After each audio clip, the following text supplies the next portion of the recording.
ये है talks news network और आप देख रहे हैं पॉलिटॉक्स, राजनीति का कच्चा चिट्ठा। अपराध की दृष्टि से ग्राफ इतना तेजी से बढ़ रहा है।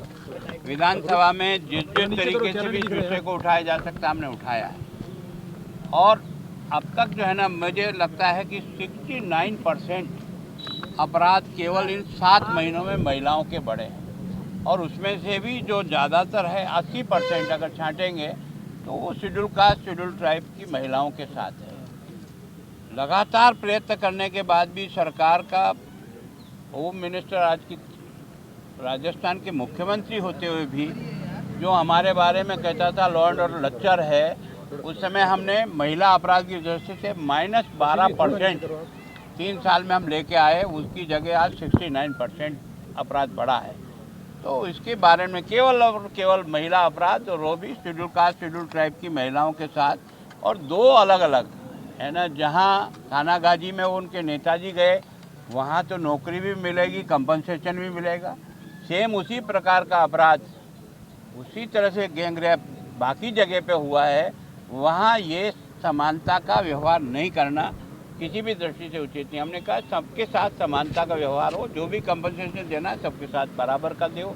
और दूसरा ये कि इसको फास्ट ट्रैक में डालो ताकि 3 महीने में अगर अपराधी को सज़ा मिल जाएगी तो इस पर कुछ काबू होगा। रोज़ाना अखबार उठाकर देखें और आप लाल पेन से अगर स्याही लगाएं तो मेरे हिसाब से कोई पेज ऐसा खाली नहीं मिलेगा किसी भी अखबार का जिसको 8-10 जगह आपको इस प्रकार के अपराध नहीं होंगे। ज्ञापन में डिमांड क्या रखी है? डिमांड यही रखी है, एक तो फास्ट ट्रैक में इसको डाला जाए, जो भी इस प्रकार के अपराध है उन अपराधियों को तुरंत पकड़ करके चालान किया जाए, 72 घंटे में चालान करने की बात है वो किया जाए।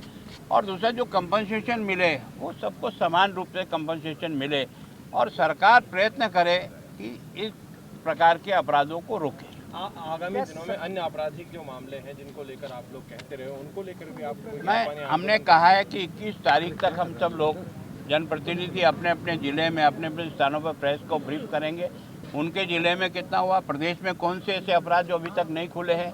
और दूसरा ये 23 तारीख को हम जिला हेडक्वार्टर पर धरना देंगे और उस ज़िले के भी और प्रदेश के जो अनट्रेस्ड केस हैं वो जो नहीं खुले, अपराधी नहीं पकड़े, उनका ज्ञापन। सरकार को बर्खास्त करने की सांप्रदायिक घटनाओं के बारे में आज नहीं था, लेकिन इसकी दृष्टि से तो राजस्थान ने हद ही पार कर दी। सरकार को बर्खास्त करने की मांग करेंगे। देखो, सरकार के बर्खास्त की बात तो बात है, लेकिन जब संपूर्ण देश में अलर्ट था 370 धारा हटाने के बाद, सुरक्षा की दृष्टि से, शांति मेंटेन करने की दृष्टि से केंद्र से भी हर तरह की सूचना हर विभाग में थी। लेकिन दुर्भाग्य है ये राजधानी है और राजधानी का मुखिया भी यहीं रहता है, उसके यहीं सांप्रदायिक दंगा हुआ और 2 घंटे तक पुलिस कहाँ पहुंची नहीं।